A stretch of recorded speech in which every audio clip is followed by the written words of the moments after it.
This is a college football show. But it's a special circumstance in Jacksonville. So we're going to Kentucky to make an excuse to talk about Liam Cohen.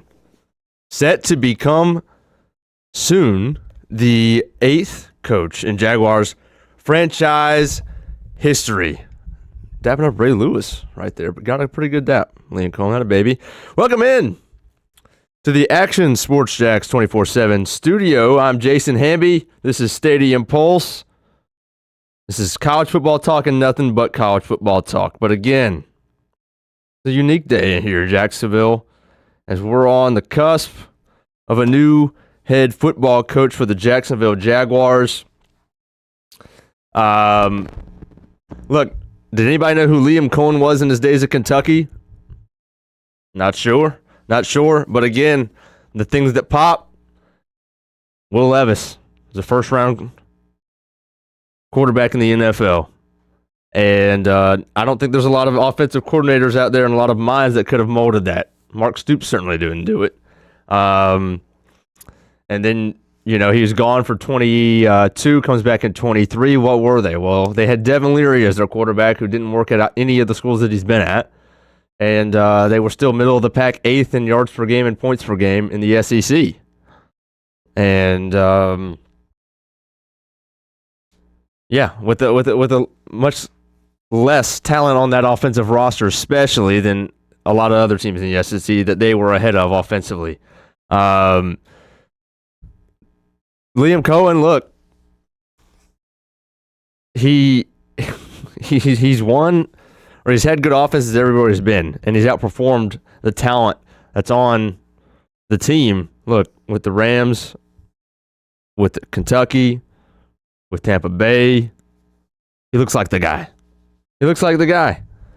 And look, I'm trying to not talk about Liam Cohen in any aspect of the NFL because that's pretty much our rule. And I could go about 3 hours on it from the NFL perspective, but without it, I'll save it for another time. We'll have that on the Britton Austin show. But nonetheless, Cohen seems to be back in Tampa Bay. His representative still meeting with the Jacksonville Jaguars. Seems like an announcement is going to hit our phones any minute now. Yeah. As we welcome in our beloved Tennessee Nick. Nick, it's crazy. I don't know. I know you're not a big social media guy. But the amount of refreshing the Twitter, the X, has been insane. I literally threw up a tweet last night that just said, what did I say? I just said, how many of y'all refreshing their X every minute waiting on this Liam Cohen news, Jags and Bucks fans alike, and about 500 people like that. And everybody's saying, that one guy said, hey, my wife is arguing with me and yelling at me because I won't get off my phone. And I said, hey, I appreciate that. I can appreciate that. So, yeah, we should probably expect that anytime soon. Don't know much why we would have to wait much more on that. But nonetheless, college football. Yep, that's what we do here. Nick, we got to go back to the Natty. We got to go back to Monday. Because haven't got a chance to talk about it yet. Ohio State 34, Notre Dame 23. Everybody always talks about the first drive, right? Notre Dame stomps it down there. 10 minutes and change. 10 minutes and change. And Dan Orlovsky says it's the best drive he's seen in college football. Greatest drive. And I would say pump the brakes. Because guess what? Dan Orlovsky also said yesterday. Again, college football show. But Dan Orlovsky was on record on, I think, First Take yesterday, saying that the Jaguars should trade Trevor Lawrence for the number 1 pick and to the Tennessee Titans. So if you're going to be able to say stuff like that and go ahead and get you a ratings reach, that's what we're going to go ahead and call that. That's a ratings reach to go up on TV and say stuff like that. Then I'm not going to put anything into that's the greatest drive in college football history. Nonetheless, so you had Riley Leonard had 9 carries on that first drive. He had 18 in the game, or 17 in the game, 8 more. So he had more carries on that drive than he did the rest of the game. If you're looking at that game, look, because I'm glad that Notre Dame made it interesting there at the end, especially in the second half, right? Yeah. At the same time, the game had a boring feel to it at times. And why did it have a boring feel? Because Riley Leonard ran it 17 times. Will Howard ran it 16. The most likely play in the game was a quarterback power for 3 yards. Because Riley Leonard ran it for, let's see. He ran it for, I think, 40 yards total, 17 carries for 40 yards, and Will Howard ran it 16 times for like 50 or 60 yards. That was the most likely play in the game. If you had to take a bet on what the next play was at any point, you should have bet quarterback power up the middle for 3, and you would have been right. So that's why I think it had a boring feel at times, but nonetheless, the problem for Notre Dame was the offense right after the first drive. In the second quarter especially, because they didn't have the ball in the first quarter because their first possession was the entire first quarter. But in the second quarter, they had a couple of drives.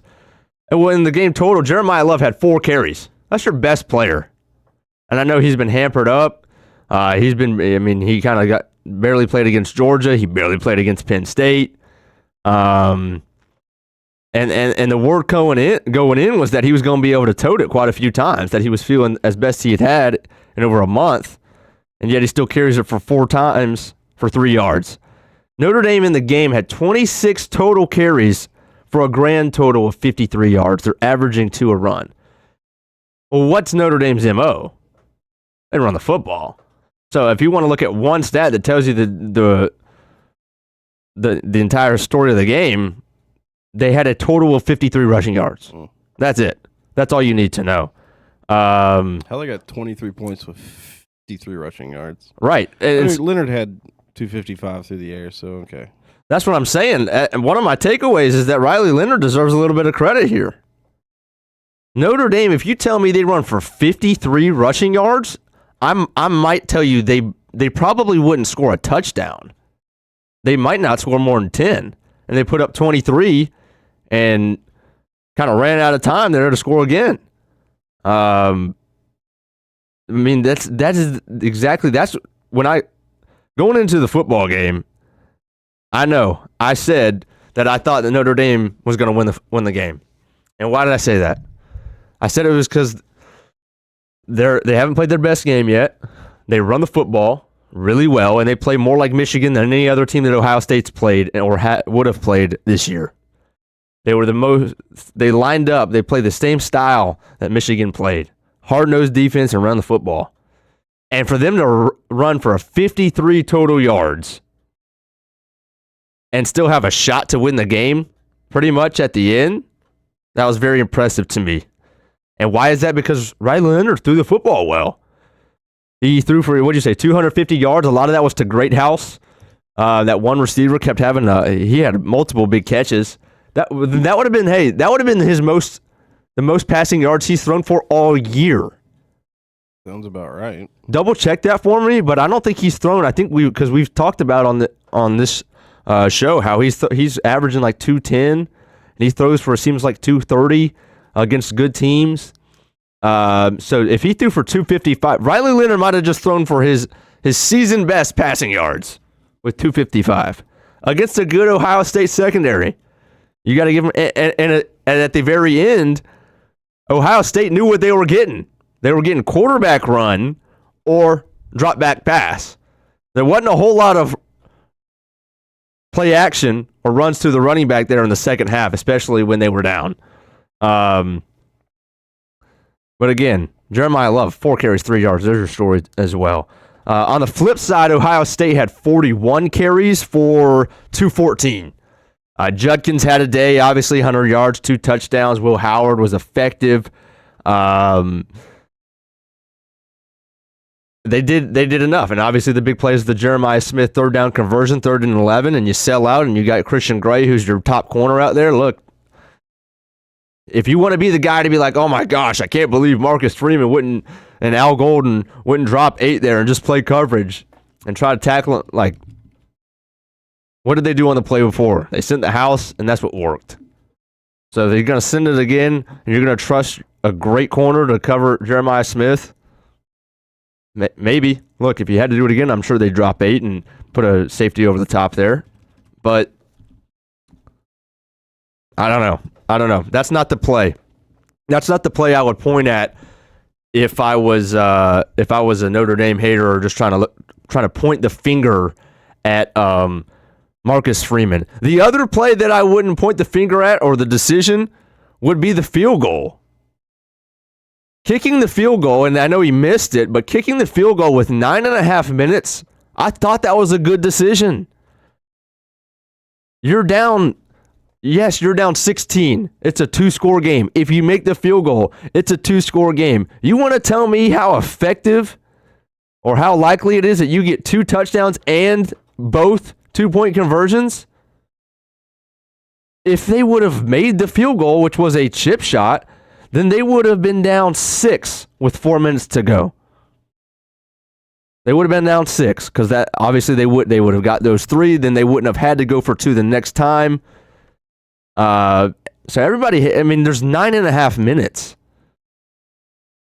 If you're down 6 with 4 minutes to go, based off of what the game was at halftime, that's a win. You've got to take that. So Marcus Freeman, knowing his team, knowing his personnel, knowing how staunch Ohio State had been, hey, maybe knowing that Jeremiah Love it can't go. Riley Leonard, as good as he's been running the football, when Ohio State knew that he was running the football, he couldn't do anything. Man, that kind of takes away some of our 2-point plays. And even then, they were still effective with it. But if I'm a coach, if I have an opportunity to say, yeah, it's 4th and 9 with 9 minutes to go, and do I want to put my team in a position where they got to score not only this 4th and 9, but also got to score 2-point conversions? Maybe I'll just kick the field goal, and there's plenty of time. I'll trust my defense, and it worked. It would have worked. I just missed the field goal. But look, it's not all praise from Marcus Freeman. The thing that surely wasn't it was faking that field goal or the faking the punt. 4th and 2, the whole stadium knows that you're probably going to go for it, and instead of just trying out Riley Leonard and him making something happen like he's done all season, you put the backup quarterback in there and run a fake punt, and the whole world knows you're doing it. That was the one. If you want to point the finger at a play or a coaching decision, it was certainly that one. Look, Ohio State's a worthy national champion. Okay, take away the Michigan loss, they're still a worthy national champion. But here's what I'm not liking in the 4 or 5 days since they won it, is the people saying, yeah, the biggest takeaway in 2024 and the 2025 season was that if you pay the roster, you'll win. Because Ohio State had the most expensive roster in college football. So the most expensive roster in college football equals the champion. That's not a coincidence. So the takeaway is you pay, you win. Look, we've done this before on the show. Yes. Did they have the most expensive roster? Absolutely. Did they develop their roster? Absolutely. How many playmakers in that game were guys that was their first year at Ohio State?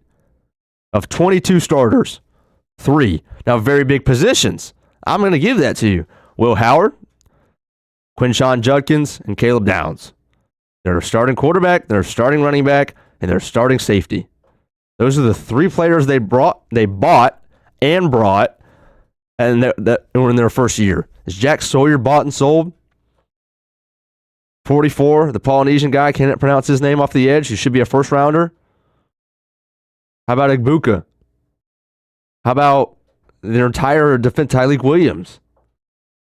How about their corners? Those are all guys that have been there 3-4 years. So there's not a simple equation. Did they have to pay those guys to retain them so they didn't go search for other bags? Yeah.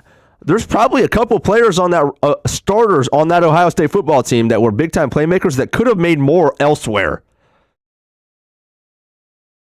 They could have probably, if they would have tested the market, could have, I mean, as much as Texas and A&M and all those schools were paying for transfers. Ohio State did not pay as much for transfers, nearly as much as some of these other schools did. They dropped a bag for Caleb Downs. They dropped a bag for Quinshon Judkins and Will Howard. But a large majority of it was just retaining their players. Because guess what? Look, Notre Dame, they dropped a bag for Riley Leonard. I mean, everybody's paying, right? Nick, where are you sitting on this? Because I think you would be surprised with how many people are kind of in on this. Of course, Ohio State won it. At the end of the day, if you pay the most, you're going to have the best roster, and the best roster is going to win it. Don't we know better than that? Like, don't we know better than to just automatically punch in these formulas as if there's a one winning equation? Florida State is the equalizer in the equation. You can buy a roster, pay for whoever you want, get whatever you want out of the portal, but it doesn't mean that it's going to be cohesive and be a good product on the field. Sure, they may have spent a lot in recruiting or some in the portal and whatnot, but to Ryan Day's credit, the knock on him has been that he can't win the big game. Well, but he did it and won the big game. And I think not only Ryan Day coached with a chip on his shoulder, that team played with a chip on all of their shoulders. Yes. After the Michigan game, after some of the talks that had happened the couple weeks leading up to the first game in the run to the title, I think it was all bulletin board material. Mm-hmm. I think it helped fuel to the fire of what was a good team. I mean, look, a 10-2 team with a 1-point loss to Oregon, a loss in the last week to Michigan's not a bad team. It's still a really good team. In the lay of the land, there are a lot of good 10-2 teams. Look at Georgia. Look at I'll skip on Tennessee, but it was an all right 10-2 team. They overachieved, but just because they buy the most expensive roster and have all of the best players in the world doesn't necessarily mean that they're going to be any good. They can go 2-10 like Florida State did, but they went 10-2 and said, you know what, we got our shot. We're in. Let's go make it happen, and they did. Yeah. Go ahead. It's kind of funny. I think I wanted to harp on this a couple weeks back. It was the perfect season for the 12-team field, and it shows exactly why the 4-team field and the BCS don't work and won't ever work again. Uh-oh.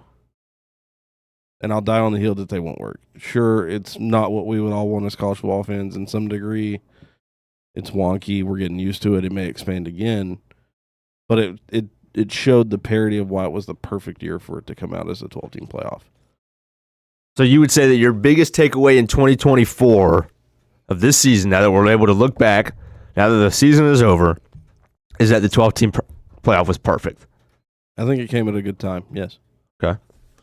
Because you think if it's a 4-team field, I mean, who do you have at that point? You've got Georgia in, Texas in. Penn State and Oregon. And all four of those were not going to be who won it at the end of the day. Now, sure, it maybe makes life easier for Georgia to only have to win one game and get in and be in the title game, where they're probably going to succeed the best. But ultimately, we needed the expansion because it devalued bowl games in December to where they didn't mean anything. So you have to bring that value back. Mm-hmm. You do expanding to 12 teams. You do expanding past 12. It makes December more fun, and it brought value back to the month of December as far as bowl games go. It did, and it worked because, I mean, really and truthfully, you could look at 22. The defense for Tennessee wasn't as good, and if Hooker was still healthy, you can argue that offense was explosive enough to win it. 100%. But they missed out losing to South Carolina. They finished, I think, they were 10th before playing Clemson and finished at 6th. I mean, hindsight's 20/20 as far as this stuff goes, but it was a good time for it to expand, and it probably needed to expand for a while because you can go back to arguably you can go back to, I think, 2021, 2022, that as good as TCU might have been, they didn't deserve to be in that title game.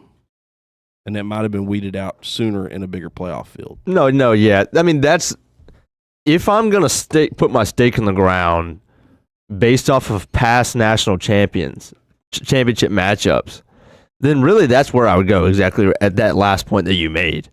Going back – TCU, if they would have had to win 3 games to get there, would have been weeded out. Yeah, 100%. I'm with you. Or even like winning 2 as a conference champion, because they won the Big 12 that year. No, they didn't. K-State did. Right. So that would have made things even more tricky. Mm-hmm. And that was Will Howard then too. So that's a wild throwback to think back a couple of years. Right. But at the same time, as I'm with you, TCU wouldn't have been there. Who should have been in the national championship would have been in the national championship. I don't even necessarily know who would have been that year. I guess maybe just probably Ohio State or something like that. But at the same time, what you're telling me is that based off of the regular season plus 1 win, TCU deserved to be there. But based off of the regular season plus 3 other potential wins or losses, they wouldn't have been. AKA, to me, that's what I hear is exactly what we've done is we've just devalued the regular season. Right? We've devalued the regular season because if TCU is able, in this example, right, is able to have an unbelievable regular season, win the semifinal, and then we would say that they deserved in that year that they deserved to go to the national championship. But now that we know that the regular season means less, that you can lose games in the regular season, and that, then that's again that this entire time since this has become a thing has been my point. I'm not against more teams being in. I'm against the fact that if Georgia loses a game to Alabama in mid-October, I don't care. Mm-hmm. I don't care. 100%. I will concede that this year that a 4-team playoff wouldn't have been good enough. Right? Yeah. What I'll also caution you is be careful that you don't apply this year to every year going forward. I know you're not the type of, as an SEC guy, to do that. I'm just speaking theoretically. 100%. But there are some that would be like 5 years down the line, let's say the 1, 2, 3, or 4 seed wins every year. Yeah. For the next 5 years. There's still going to be a ton of people who'd be like, well, remember back in 2024, it was a 7 seed versus an 8 seed in the national championship. All right, we need to go to 16 teams. That argument will be made years in advance. Oh, yeah.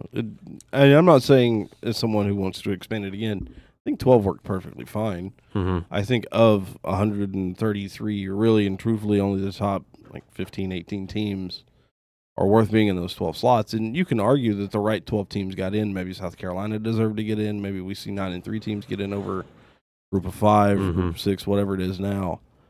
Not being a homer in the SEC pick there, but I mean, South Carolina was a lethal team that could have maybe made something happen, especially down the you stretch. Just don't know. Yeah. But I don't think. I mean, and speaking as a Tennessee fan, going through all 12 weeks of the season, I don't think it devalued the season at all. I think when we dropped the game early to Arkansas, it's like, okay, this just got really sticky. We have to win out and or only lose one more game. And then we've got a shot. Doesn't mean we're going to get in. Right. I think it actually, as a fan, even as a Georgia fan, it doesn't dash hope when you lose one game of, we're out of the top 4. We're not going to make it to the title game. I think it gives you hope and it makes the season still live. And every game after that actually gets more and more important, and the stakes get higher and higher. Because when you lose a game to Arkansas in the 4th week after you just beat Oklahoma on the road, you then get a bye week either before or after Arkansas, whatever it was. And then they were the 5th week. And then you've got Bama at home, Florida at home, and you just got this tough stretch all of a sudden in October. Well, you go and win out in October, and then you go into November where your first or second matchup is then Georgia. You won all of the big games, so it makes the stuff at the end of the season that much more important. Even the Vanderbilt game, after they had pushed Texas to a 23-20 win, beat Bama and so on and so forth, I don't think it devalued that game at the end of the season anyways. When I was sitting here at the station that morning watching the game and we went down 7-0 on the opening kickoff, I thought, oh, here we go again. Immediately the button was punched that it's here we go again. Vanderbilt's about to ruin a season. I don't think it actually devalues a season for anyone at the end. I think it raises the stakes and makes everything that much more important. And it introduces thousands of storylines that you didn't have before. Yeah. So it actually values, I think, to me at least, the product up more, because no hope is lost at opening. See, for Tennessee, let's look at 25. Right. Week 3, we got Florida. Now, and I've seen your top 10 quarterback just to look ahead here. Hold on here. Hold. It's going to be a team that's going to be important. Week 3 is going to be very important for Tennessee. 100%. Week 3 is Florida. Week 11 is Georgia. No, Week 3 is Georgia. I'm sorry, I have this backwards. Week 3 I was going to say we played them a lot. Yeah, Week 11 is Florida. Yes. So it flips it last year where we played Florida kind of mid-season. Which is back to what it should be, by the way. Georgia and Tennessee needs to be at least in the first half of the year. This whole thing that we did last year, I think it was, November 11th? Yeah, that was too late. It was odd. That was too late. November 11th. It had to have been like November 20-something. It was late. It was week 10 or something. It was week 11. Yeah. It was next to last week. So I think, honestly, down the road, it doesn't devalue it at all. I think it brings new storylines. It brings more animosity. It brings more okay, well, if Tennessee drops, say, boom, to Syracuse week 1, well, you got to do, what do you do the next 11 weeks? Mm-hmm. 2 weeks later, you got Georgia. What does Georgia look like with whoever they have at quarterback, which will be Gunnar Stockton, but you have to still ponder that. It's then you still got to go on the road to Alabama where you haven't won on the road in well over 16 years, I guess. And you haven't won on the road at Florida and who knows how long, and you got to go on the road this year. Right. It makes it tricky. And it just shines up storylines all throughout the season. I think personally, at the end of the day, because as a Tennessee fan, I never lost hope. Georgia fans never lost hope. I mean, you can sit and look at the season why did we lose 2 games? We shouldn't have lost 2 games. But you never lost hope throughout the season. Even as bad as that Ole Miss game looked, you still had hope as you went through the season because there was still a chance. I don't think it's well, this doesn't matter. We can lose 2 games. I think it's all right, we lost 2, but we're still alive. I almost know, but that's I want that hope taken away from me, is what I'm saying. I'm saying when Georgia is losing to Ole Miss and it's going to be their second loss, what I wish I was thinking, and this sounds weird, but so it's not just for my team, obviously. I want this across the board. Would have been we're done because we didn't take care of business in the regular season. I wanted that should have been wraps. You lose 2 games in the regular season, you're out. Because guess what that does? That makes, just like it was for almost all of college football, it makes these top 10 matchups in the SEC semi-playoff games. Right? Because not just the last week of the regular season. I want week 3, Florida, Tennessee to almost be a playoff game. I don't want South Carolina to be able to tiptoe their way through the first couple weeks of the season, get really hot, and then we'd be wishing that they just did that all year. Well, that's what when we're trying to find a national championship contender, it should be the team that was good all year, that was great all year. So look, I'm not going to be. Look, this is what I'm cool. I'm cool with 12. I'm cool with 12. At the very least, and everybody across the board is saying this. Let's just take out the auto bids. Take out the auto bids. I'll be cool. Auto bids I'm fine with. Yes, I think everybody's cool with that. Haven't met. If you're a person that still believes in the auto bids that Boise State should have been 3 because they won their conference, and that Arizona State should have been 4 because they won their conference, please let me know because I've yet to find anybody.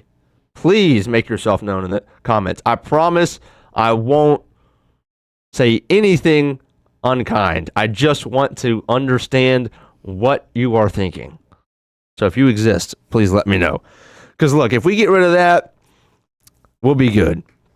Because guess what? Boise State next year ain't going to be as good. They had 1 player. They had 1 guy. And he was really entertaining, and that's what made those games fun to watch, was that 1 player. But if we get a Boise State, Ashton Gentilis Boise State next year, and they still win the Mountain West, and we still got to slot them in at number 4, give me a break. Give me a break. Speaking of a break, we're going to take one. We're going to take a break. When we come back, look, this is the popular thing to do right now, and I'm going to hop in. You make your top 10 quarterback lists, and everybody fries you for it. So I'm going to do the same thing. I sat down. I got my top 10 quarterback lists. We're going to do them 5 at a time, and you're going to tell me I'm insane. Because if you make a list, you're automatically wrong from the jump. Try to find somebody else in the world that agrees with you 1 through 10 on your top 10 list, especially with guys that we haven't seen a whole lot with. I guarantee you it ain't happening. So we got that around the corner. We got some updates. Also, we're checking the pulse in Gainesville, and real quick down in Orlando with UCF. and then we'll get out of here and get to more Liam Cohen stuff on the Britton Austin Show. We'll see you in a couple minutes. When it comes to trucks, I know exactly what I want. And at Bozard Ford, they make it easy to get exactly that. Let's go make this truck a little more my style. With Bozard Built, I can create my perfect truck right here. Lift kit? Check. Premium wheels? You bet. Advanced lighting package? Oh yeah. The Bozard team works their magic.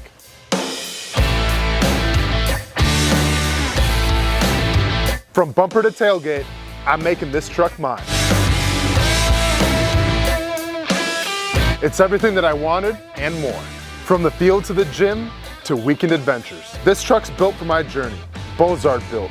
Customized for your lifestyle, built to exceed your expectations. Check out the inventory and available options at bozardbuilt.com. Unleash your dream ride. Customized, covered, and Bozard approved. When it's time to get a new car for anyone in your family, just remember, nobody but Nimnick, the #1 Buick GMC dealer in Jacksonville. Get the latest price breaks on 2023 and 2024 models or the newest 2025 vehicles in the showroom on Phillips Highway or shop online at nimnickbuickgmc.com 24 hours a day. GMC Sierras, Yukons, and the redesigned Acadias, or get the all-new redesigned line with Buicks. It's nobody but Nimnick, and part of the reason why is this is a first-class buying experience here at Nimnick Buick GMC. You're not just a customer, you're a friend. This is about getting a vehicle that best fits you and getting you on the road, and also helping you and your family down the road. Nimnick has a treating you right guarantee, courtesy, respect, fairness. And most Buicks, GMCs, and Jacksonville's only Car Bravo dealer, nobody but Nimnick. Who has put in the most years and stands behind a better experience? Nobody but Nimnick. GMC, we are professional grade.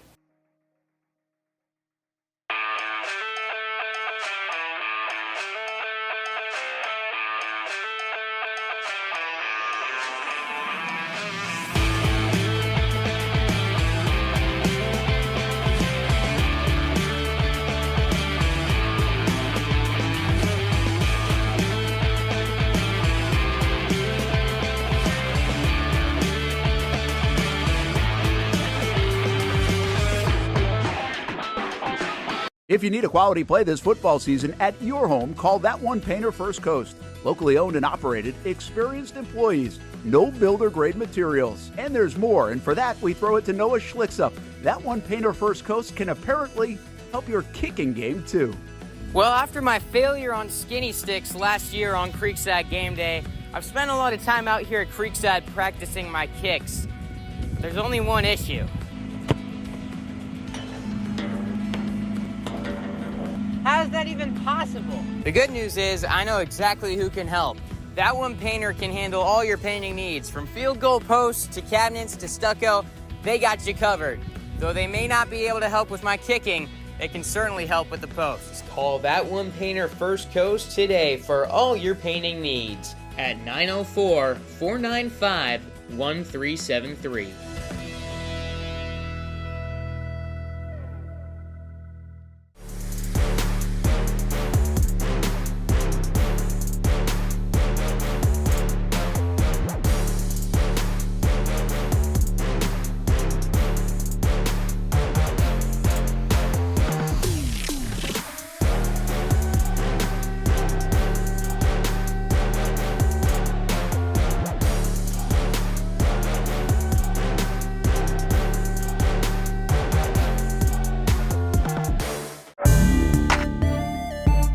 '24 provided plenty of memorable moments for the Jacksonville Armada on the pitch, including another conference championship game appearance for Tommy Krasanovich's under-23 men's team. Is it in the dying moments?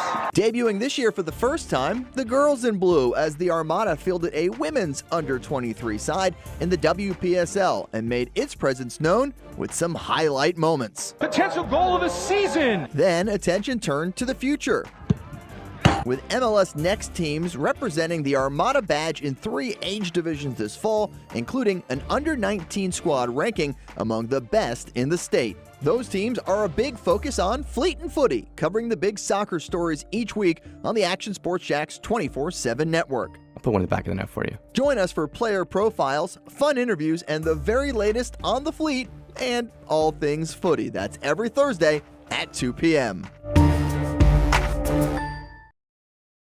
Was it officially the off season, obviously, with college football? So we got to create and come up with some interesting topics for you over the off season. We're going to be with you the whole way through Stadium Pulse, staying locked in.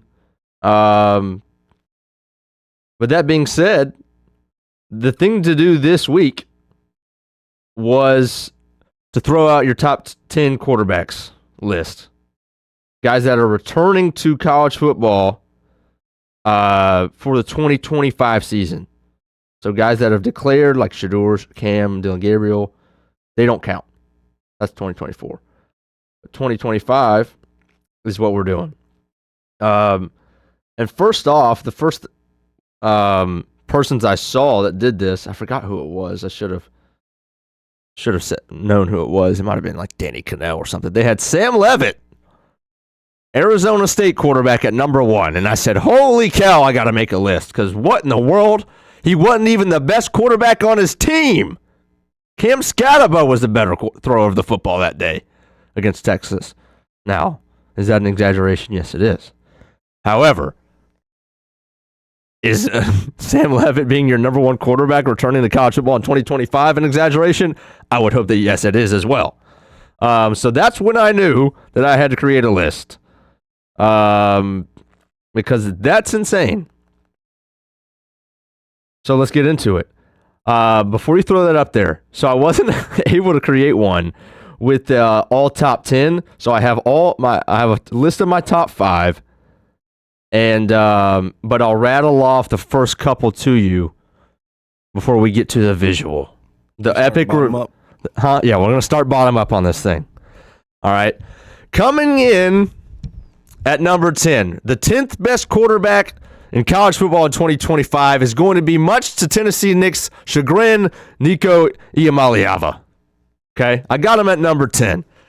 Okay, I was the first to tell you that the hype was probably a little bit exaggerated because that's what Tennessee fans do. That's what SEC fans do. That's not Nico's fault.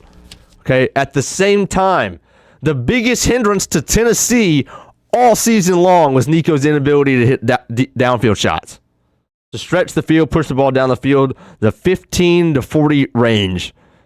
I mean, the guy can throw it a mile. I'm back here building my list. Uh-oh. Look at 10. It is Iamaleava. Okay, I put him that's at 10. not... Oh, I'm seeing it now. Yeah. I spelled it right, too, I think.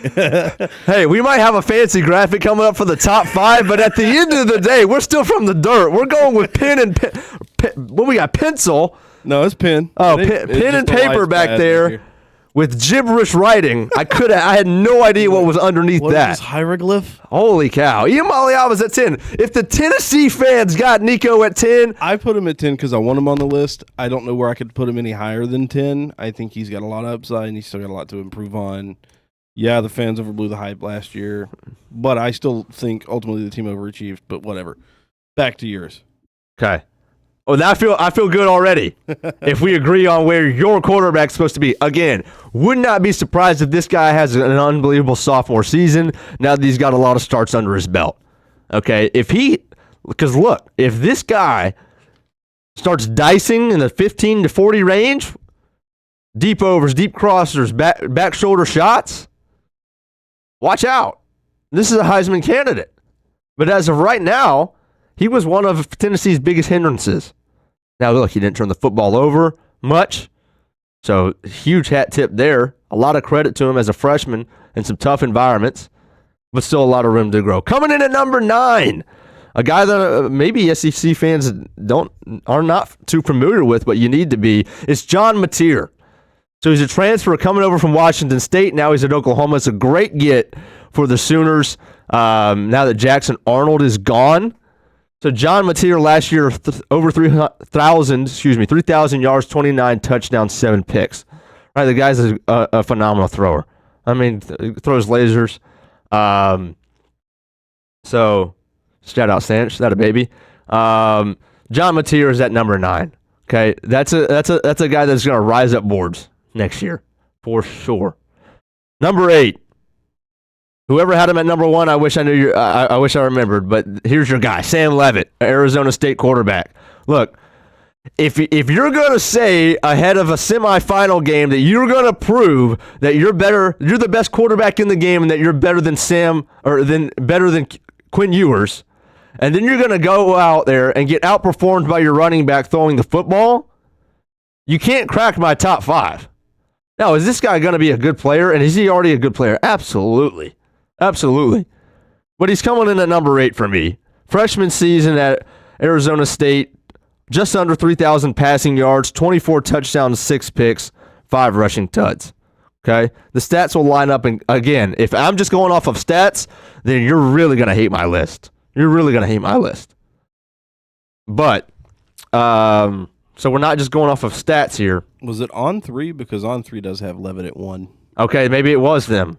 But who was it, though? There was a specific guy. I don't know who wrote the article. It's Thomas Goldcamp, whoever that might be. Okay. This was written. It was wrote yesterday. Padding was written yesterday. Okay. Well, I got Sam Leavitt at 8. Number 7. Okay. Now listen carefully. Listen carefully. When a guy has not played a ton of football, it would be reckless and careless to just go ahead him throwing. Look, every quarterback on this list is good. There's going to be people, oh my gosh, you threw him at 7. You must think he's horrible. How could you possibly say that? He's the prodigal. Arch Manning is the 7th on my list.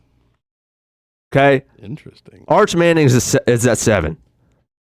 I just put him over 3 good quarterbacks already, and I got him over 90 others. Okay? He's at 7. Could he be 1 by the end of the year? Sure. But guess what? So could all of these guys. That's why they're in the top 10. Longhorns fans. Arch Manning in limited action, of course, 940 yards last year, 9 touchdowns and 2 picks. A lot of those were against much inferior opponents and defenses. Okay, we'll see what he's got. But I'll be the last one to crown a guy just because of his last name and just because of his prospect. We're better than that as fans. We're better than that. Nick, what thoughts on mine before we get to yours? Arch Manning at 7? I have Manning a little higher. Not because he's going to be like just great, the Manning name holds a lot, but I think the upside compared to Ewers is, can Manning get Texas over the hump? I think he makes the offense a little bit more dynamic with his legs. I think he's a little bit more explosive. I think he gives Texas a better shot. That's why I've got him a little bit higher. I do have him top 5, arguably. But I think it's just on the upside factor of, can he get Texas over the hump? Twice they've been knocking on the door. Something's keeping them from busting through the door. Mm-hmm. Is it Arch? Right. That's a good point. It's a good point. See the battering ram to finally get through. Right. All right, so I'll go with number 6. The last guy before we get to the big reveal. And I kind of went back and forth with this guy. I didn't know exactly where to put him, but it would be disrespectful to put him any lower. I almost put him a little higher. Number 6 is Cade Klubnik. Okay? The production, you can't argue with the production. Yes, ACC defenses, I get it. The guy threw for like almost 4,000 yards. Let's see, I have it right here. Almost 4,000 yards, 36 touchdowns and 6 picks, and also added 7 more on the ground. So 43 total touchdowns and 6 interceptions. All right, well, at the end of the day, stats-wise, I mean, it's not just the stats, but stats-wise, give me a break. 43 and 6. That's pretty dang good. And he's coming back for another year. Is he going to be an unbelievable NFL prospect? Based off of build, probably not. Probably not. But the guy can throw. And he can run. He's very dynamic in the open field. He's not just trying to scramble and get out of bounds. He can lay a hit on somebody. Much in the same way that I believe Arch Manning probably will. Now, if Sark and those guys let Arch Manning do that, maybe that's another question. But Clemson certainly lets Cade Klubnik do it, because he will. I have Cade Klubnik at number 6. All right, top 5. Nick, you got that graphic ready for me? Yep. All right, top 5. Oh, baby. Oh, baby. Here it is. My top 5 quarterbacks in college football coming back in 2025. And let the floodgates open. We'll see what happens. But have a feeling that a lot of people are going to be have a lot of questions.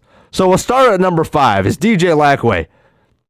For a Georgia guy, I've had more praise than DJ Lagway on this show over this first season of doing this than I ever thought I could imagine having for a Florida quarterback. I told you, what was it, Nick? 2 starts in for him that he was going to be a top 5 quarterback in the SEC next year. That was after 2 starts that he made, and it's only grown.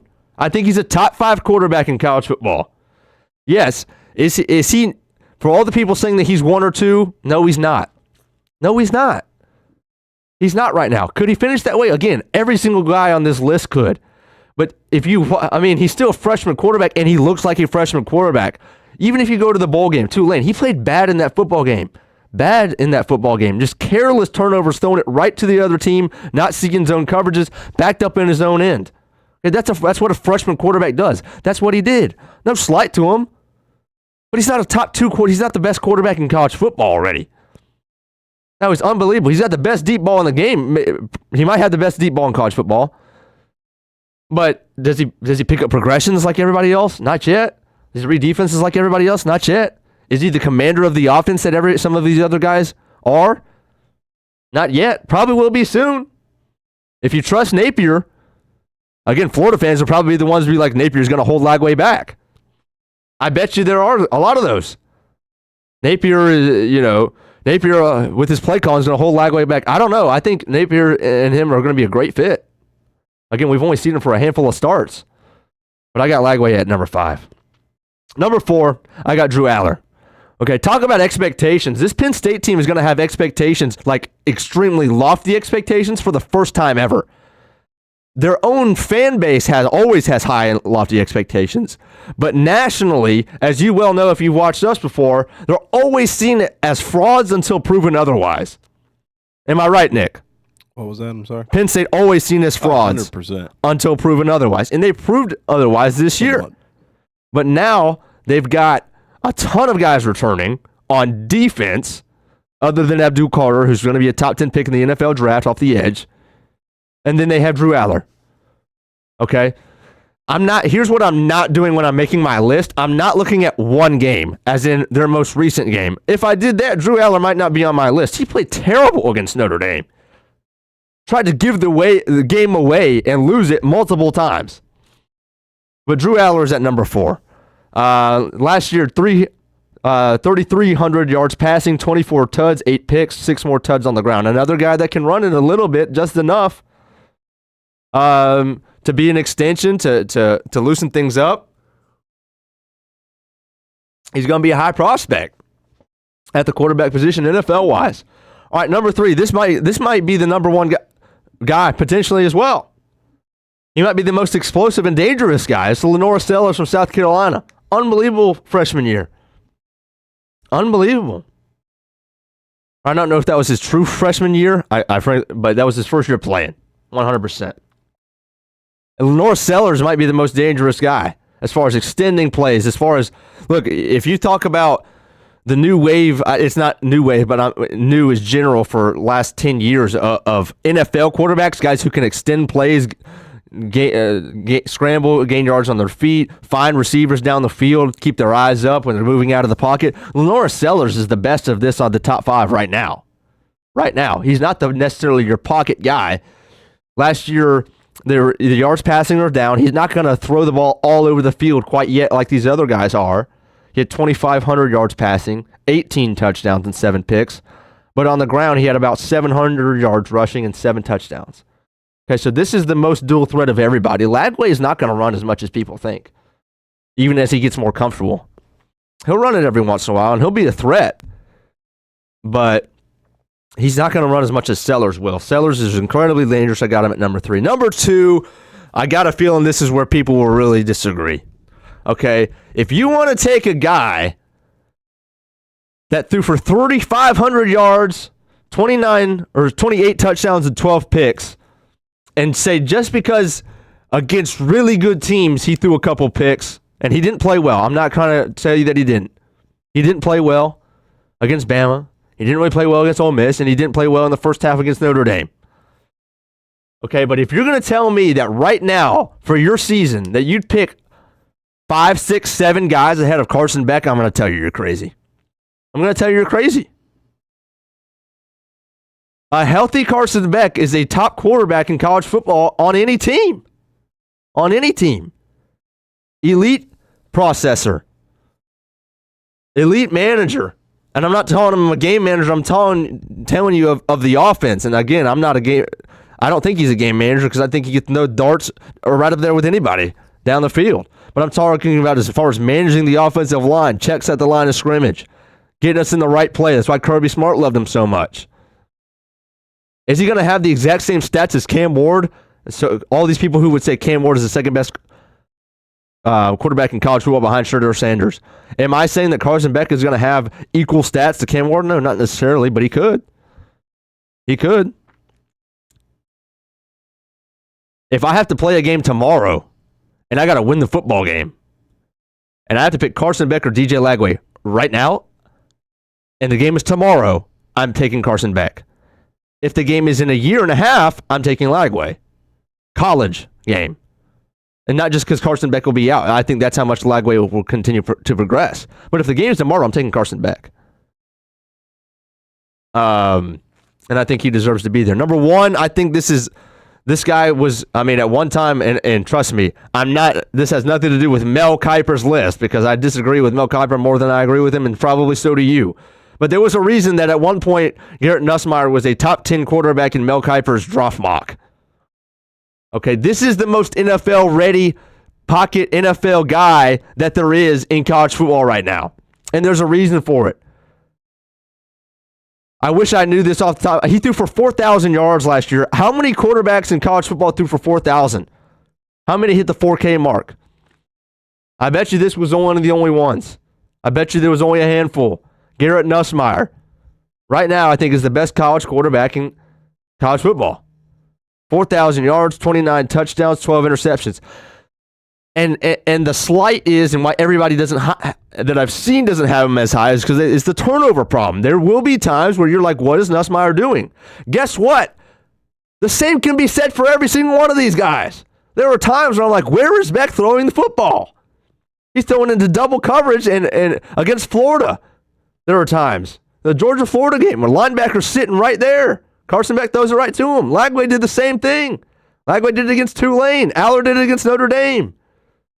Sellers did it at times. I think he had one against who was it? Forget it. He did it. They all did it. But Nussmeier, if you're looking at one quarterback, if he cuts down the turnovers, this is a Heisman candidate, 100%. Now, does Lenora Sellers have a better shot to win the Heisman next year than Carson Beck? Yes.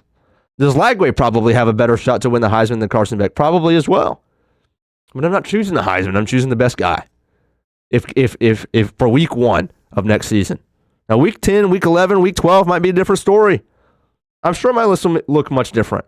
But here's what I got. That's what I got for right now. So to recap, my top 10 quarterbacks in college football. Number 10, Nico Amaliava. Number 9, John Mateer. Number 8, Sam Levitt. Number 7, Arch Manning. Number 6, Cade Klubnik. Number 5, DJ Lagway. Number 4, Drew Aller. 3, Lenora Sellers. 2, Carson Beck. And my best quarterback in college football right now, number 1, Garrett Nussmeier. All right, Nick. You threw one together just now. What you got? Nico at 10. Now, I went a little different. Not 10 that are already in the game and what we know. I'm talking 10 overall, and this is like what they can do for the team and how they can make the team better. At 9, I'm going Bryce Underwood at Michigan. Okay, so you went a little differently. Solid option at quarterback here. 9, Julian Saint at Ohio State. Do they have a drop-off, or do they keep competing really good? I'm with you. 7's Klubnik. Clemson, as much as I hate Dabo, they're still going to be a good team. 6 is Sellers. I believe in him. Goggles scares me. I'm glad we don't play him this year. 5, the Alabama quarterback battle is what does DeBoer do? Sure. Does he go with the new guy, Keelan Russell, coming in, or does he go with Ty Simpson, the guy that's been there, I think it's 3rd season, whatever, so on and so forth. Manning, again, we've talked about it. He comes in at 4. 3 is Beck. I think Beck's a great quarterback. He's always going to be good. Baby. Does Miami get him, or does he get Miami from 10-2 to 12-0 ACC champs in the playoffs, actually doing really good? It's the thing we'll see. At 2 is Gunnar Stockton. What does he do for Georgia? Does Georgia have a drop-off after Beck? Yeah, Georgia Or fans, does he- sorry I didn't throw Does he Gunnar come Stockton in a and top come 10. up? Like, does he help them? Whatever. And it won. The most lethal quarterback that actually terrifies me is DJ Lagway. Okay, yeah. Yeah. I think he is the most explosive, like, ready day one guy to make.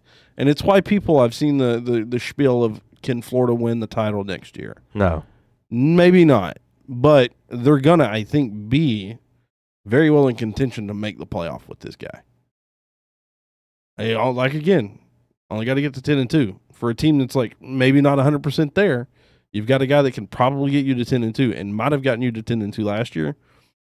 Had the coach had a brain that worked for a little bit in the first half of the season. But that's my top 10. Nico's at 10 because I'm excited. Whatever, I think he'll improve. But it's a lot left to be seen. The receiving core is going to be shoddy. I don't really even know as a Tennessee fan what the season's going to look like. I think we take a step back, go 8-4, but it's whatever. Well, there you That's go. my top 10 for you. There you go. That's quite a top 10. I like how the way you did it. I might do a similar list. Most influential quarterback battles and players for the best teams next year. But that's going to do it for us today. Appreciate y'all. Cooper Connolly says, Taylor Green, Heisman sleeper. Absolutely, Arkansas guy. Definitely. One of the most electric quarterbacks that I watched last year. Is he Jaden? He's Jaden Daniels-esque. He is Jaden Daniels-esque. Absolutely. I just don't know that Pittman at Arkansas is going to get him to the Daniels level. Right. Well, there's your question. By the way, and it's always circulate. It continues to circulate as well as Jaden Daniels continues to do in the NFL on Twitter. The old, how the heck did Brian Kelly go 8-4 with this 3? And it's obviously BTJ, Malik Neighbors, and Jaden Daniels. That's a great question. We might do a top 10 head coaches in college football list, and Brian Kelly might not find himself on it. We could do 10 on the hot seat. He's going to be number 1 every year. Yeah. Until he will, and deservedly so. That's it for today. 9:57. Holy cow, that flew by. We appreciate y'all watching College Football Talk for an hour every Friday. Stadium Pulse 9 to 10. The Brent and Austin Show is coming up on the Action Sports Jacks 24/7 network. Have a good day, everybody.